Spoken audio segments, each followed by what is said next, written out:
Kenapa sih sekarang kita lebih betah nonton video 15 detik ketimbang nonton film 2 jam? Bahkan satu swipe aja bisa bikin kita nunda-nunda waktu, bahkan bisa sampai berjam-jam. Halo semuanya, perkenalkan nama aku Akila Najib Ramadhani dengan NIM 153250246. Aku berasal dari kelas IKG. Nah, jadi pada kesempatan video kali ini aku tuh bakal membahas tentang konten generasi Gen Z pada audiens, bagaimana sih cara kita menikmati konten-konten di media sosial dengan berubahnya seiring berjalannya waktu di media saat ini. Gen Z adalah generasi yang tumbuh di era digital di mana internet dan juga media sudah menjadi kehidupan sehari-hari bagi mereka. Berbeda banget nih sama orang zaman dahulu. Kalau orang zaman dahulu lebih terbiasa menonton TV dan mendengarkan radio, kalau sekarang kebanyakan orang ataupun Gen Z itu terbiasa mendengarkan atau menonton itu di platform seperti TikTok, Instagram, dan juga YouTube. Nah, dari situ cara kita menikmati konten juga ikutan berubah. Kalau biasanya orang menonton dengan durasinya lebih banyak, kalau sekarang kita lebih terbiasa menonton dengan durasinya yang pendek, cepat, dan juga langsung ke intinya. Dari situ perubahan media juga ikutan berubah seiring berjalannya waktu. Nah, sekarang kita tuh masuk ke perubahan konten di mana orang zaman sekarang tuh terbiasa dengan konten yang lebih pendek. Kita tuh biasanya nontonnya di YouTube, di Instagram, ataupun di TikTok. Kayak biar kita nggak bosan atau apa. Karena sekarang tuh kalau misalkan nonton video yang durasinya panjang itu tuh membuat kita jadi bosan. Terus juga kalau misalkan kita menonton di Instagram, di YouTube, ataupun di TikTok itu kita sambil bisa melakukan aktivitas lain. Terus juga kalau misalkan durasinya yang panjang itu tuh bikin kita bosan. Sedangkan orang zaman sekarang tuh termasuk Gen Z tuh kayak terbiasa menonton video yang durasinya pendek. Jadi kalau misalkan kita melihat satu video yang menurut kita itu nggak bagus, jadi kita bisa langsung scrolling ke bawah. Terus juga bagi konten kreator juga mereka tuh harus memikirkan gimana sih biar konten kita tuh ditonton sama banyak orang, gimana cara kreatifnya. Bahkan 3 detik aja kita tuh harus memikirkan gimana caranya kalau misalkan konten kita tuh disukain sama banyak orang. Nah, jadi konten itu juga bisa dikatakan bukan harus kitanya kreatif, jadi bagaimana algoritma itunya sejalan, gimana sih cara orang-orang biar bisa menonton konten kita agar yang lainnya tuh tidak bosan dengan konten yang bisa dibilang cuma 15 detik, bikin orang tuh jadi terkesan oleh konten kita tersendiri. I want you to start looking for something. And I promise you, once you start looking for it, you'll never be able to stop seeing it everywhere you go. When's the last time you've walked into a restaurant and saw an entire table of friends on their phone? Or a group of people on the street? Or maybe even your family in the morning, each content to be in their own world, nearly unaware of the reality around them. If the majority of human interaction is nonverbal, what would happen if you removed everything but that small remainder for over a decade? As it turns out, that's the very experiment that we're living in today. I remember when I was growing up, way back in the day, a prehistoric time before everyone had a cell phone and computers were named after the year they were made in. Okay, I'm not quite a dinosaur yet, but I grew up in a unique time where half of my childhood was without the major technology and platforms that seem to rule parts of our lives today, and the other half of my childhood was rapidly slingshotted into the new age of technology. I remember from the earlier half of my childhood, life seemed different, especially human interaction. If you wanted to talk with someone, you had no other option but to physically go out and find them and spend uninterrupted time with them in the same room. And while you were there was nothing pulling your attention away, nothing in the back of your mind reminding you that there are hundreds of other people sharing information that you might be missing out on.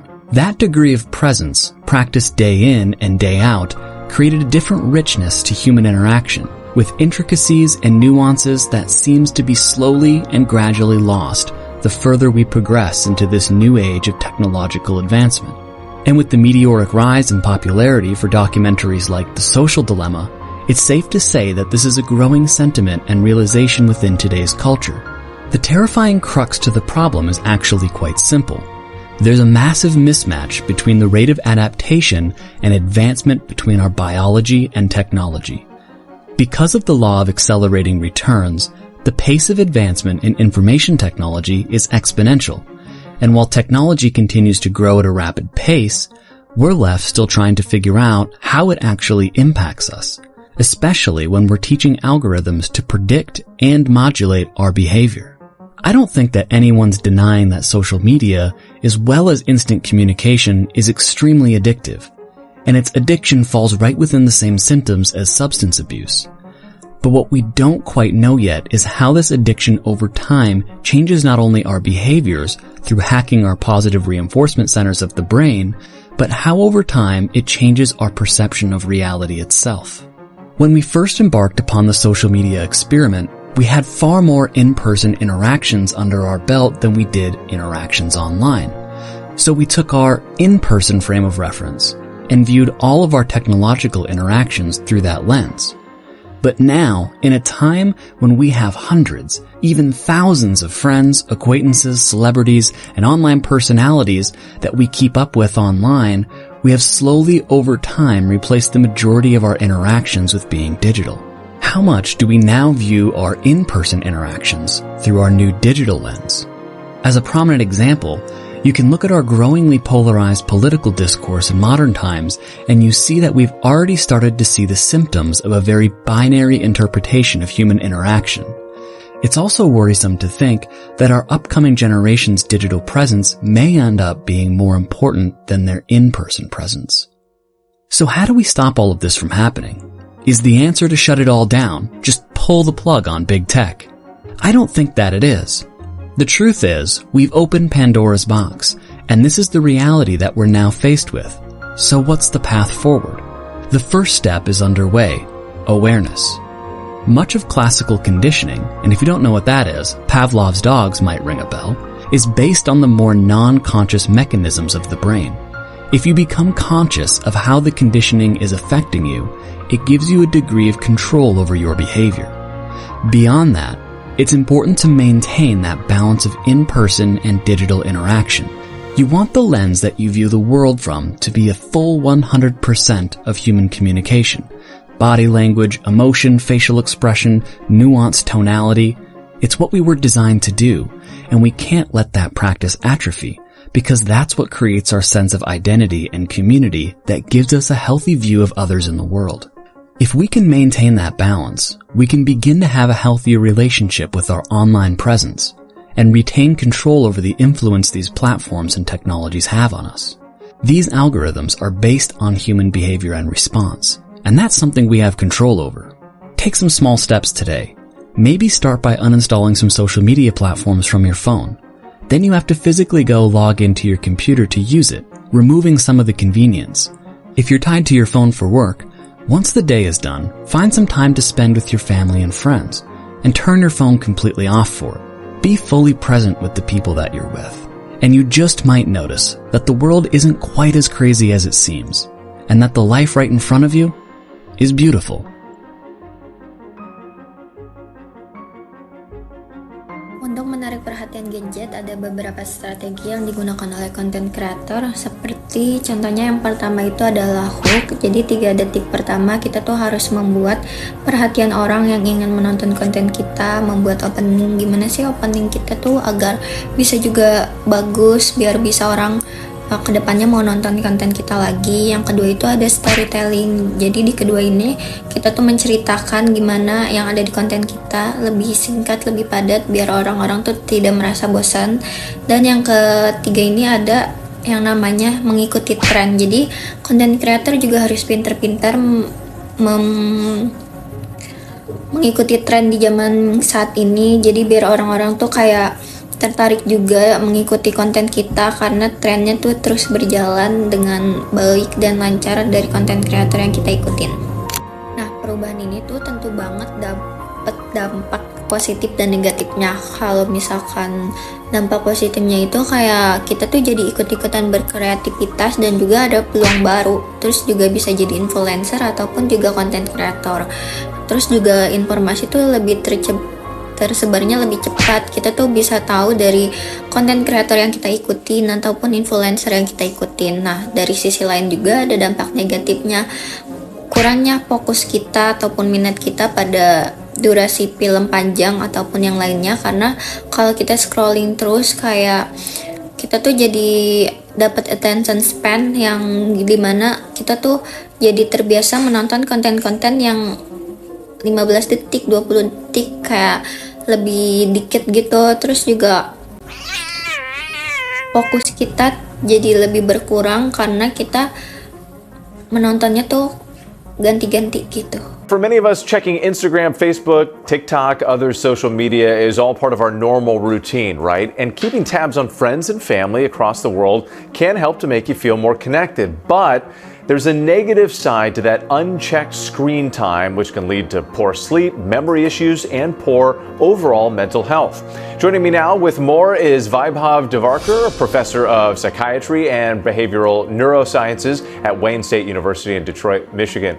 Professor, thank you so much for joining us. We appreciate it. So, why is social media so addictive, and why do we feel that burst of happiness when someone likes one of our posts? Thank you, Whit, for having me. Well, I think one of the problems with social media and the incessant novelty that it generates is it keeps the brain in what is called constant exploratory mode. And so the brain is constantly now in a position where it's looking for novelty, but it's actually never settling on anything. And we always transition in our own lives between exploration and exploitation. We look for things, but then we settle on something and we use it. The problem with social media is it actually engages many of the same addiction mechanisms. It's not the same thing as substance use addictions, for example, but I think in the brain, it engages many of the addiction mechanisms which keep people glued to the constant act of looking for things, but never settling on anything. That's so interesting the way you explain it. Is like I've thought about that before, but you really added some clarity to it. You're in this constant state of exploration. And one of the other issues here, social media just focuses so heavily on physical appearance and pushing users to add filters to their posts. How can these altered images affect our mental health, specifically in young people?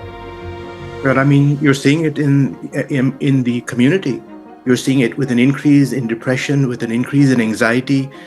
I think the reward circuitry in adolescent brains is being rewired as we speak. These effects will not be known for some years. When people are constantly looking for gratification online, they always need their posts to be liked, to be responded to. I think we're entering an extremely dangerous age, and we're seeing some of the effects now. And I think a lot of the effects which we don't know and which I personally fear will not be known for some years still. So social media, or let me ask you a question about parents specifically. I'm a parent. I have 2 young children, 2 girls in middle school. So this social media thing is a big discussion in our household. How can parents keep their children using social media in a safe way? And what are some ways to help wean kids off their devices, especially as they get ready to go back to school? Well, the first thing that I always think about is, parents have to set an example themselves. I think the way kids very much emulate what parents do. And I think the kinds of behaviors, the patterns of behaviors that parents engage in are likely to be emulated by kids. And so if you find a way to stay off your own social media, there's a higher chance that kids will do as well. I think there are now more and more resources that you can use to talk to your kids about the dangers of social media. There are some excellent documentaries out there. There's an excellent one on Netflix called The Social Dilemma. There are more and more academic papers, I think, that are conclusively demonstrating what the short-term impacts of social media are. I would suggest that parents acquaint themselves with many of these resources, understand what these results are telling us, and find a way to communicate this to your kids. Professor Devarkar, thank you so much for your insights this morning. We really appreciate it. My pleasure. Kalau kita bicara tentang masa depan, konten itu akan terus berkembang seiring berjalannya waktu, seiring berjalannya masa depan. Terus kita juga akan tergantikan oleh AI ataupun VR. Jadi di dalam VR itu kita akan terus merasakan yang ada di dalam konten tersebut. Dan juga kita semua bisa menjadi content creator, ataupun itu bukan hanya di TV atau di layar-layar besar. Kita tuh semuanya akan menjadi persaingan karena semuanya bisa jadi content creator. Terus juga kita sebagai content creator harus bijak memilih mana yang benar, mana yang tidak. Oleh karena itu kita gunakan yang lebih baik. Nah, jadi sebagai kesimpulan, evolusi gadget itu menunjukkan bahwa media itu akan terus berkembang pada berjalannya seiring waktu akan mengikuti perkembangan zaman. Terus kita juga sebagai generasi sekarang harus pintar-pintar menggunakan media sosial, karena kita tidak ada yang tahu kedepannya akan lebih baik atau lebih buruk. Oleh karena itu, kita sebagai audiens ataupun kreator harus lebih bijak ke depannya. Terus juga seharusnya kita yang akan mengendalikan semuanya, bukan malah media yang mengendalikan kita. Terima kasih.